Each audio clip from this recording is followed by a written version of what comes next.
नीतीश कुमार जी, आप अल्पसंख्यक के बीच किस बात का संवाद करेंगे कि अल्पसंख्यक नफरत फैलाने वाली शक्तियों के साथ खड़े हो जाए? आप किस बात का संवाद करेंगे कि अक़लियतों के हक हुकूक, उसके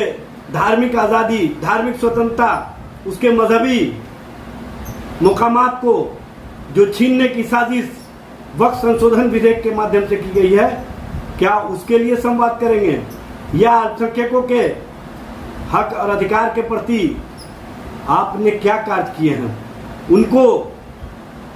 आर्थिक रूप से संपन्न बनाने के लिए आपने कौन सी नीति बनाई है? उनको तालीमी रूप से मजबूत करने के लिए आपने कौन सी नीति बनाई है? अल्पसंख्यक संवाद करने से पहले नीतीश कुमार जी, आप स्पष्ट कर दीजिए कि भारतीय जनता पार्टी आरएसएस के विचारों के साथ संवाद स्थापित करके आप अक़लियतों के हक और हुकूक का बात तो कर ही नहीं सकते हैं, क्योंकि आपने वक्फ संशोधन विधेयक पर जिस तरह से भारतीय जनता पार्टी के साथ खड़े होकर के और जिस भाषा में आपके केंद्रीय मंत्री ललन सिंह ने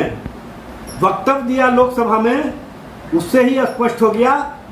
कि जनता दल यू अब भारतीय जनता पार्टी के विचारों पर चलने वाली पार्टी हो गई है। कहीं ना कहीं भारतीय जनता पार्टी और आरएसएस के विचारों को सिरोधार्य करके आप अक़लियतों के हक और हुकूक के बात को तो कर ही नहीं सकते हैं। आप अक़लियतों के साथ संवाद करके उनको बरगलाना चाहते हैं, उनको भ्रमित करना चाहते हैं, लेकिन अक़लियत समाज अच्छी तरह से जानता है कि जो वक्फ संशोधन विधेयक में भारतीय जनता पार्टी के साथ खड़े हो गए, जो वक्फ संशोधन विधेयक के मामले पर भारतीय जनता पार्टी के विचारों से आगे बढ़ करके बोलने का काम किए, और जिस तरह से चाहे सीए का मामला हो, चाहे 3 तलाक का मामला हो, चाहे अक़लियतों के हक और अधिकार को छीनने वाली कोई भी नीतियां हों, उसके साथ कहीं ना कहीं आपने और आपकी पार्टी ने दोहरी राजनीति की है। आप भारतीय जनता पार्टी के साथ खड़े होकर के इन विधेयक और इस कानून को जो अक़लियत के खिलाफ होते हैं उसको पास करवाने में भारतीय जनता पार्टी की सहायता की, और बाद में घड़ियाली आंसू लेकर के अक़लियत संवाद के नाम पर अक़लियतों को बरगलाना चाहते हैं। लेकिन अक़लियत समाज अच्छी तरह से जानता है कि बिहार में आरएसएस और भारतीय जनता पार्टी के विचारों को अगर किसी ने खाद पानी दिया है तो उस व्यक्ति का नाम है नीतीश कुमार, और किसी ने भारतीय जनता पार्टी के सहयोगी के रूप में उनका साथ दे करके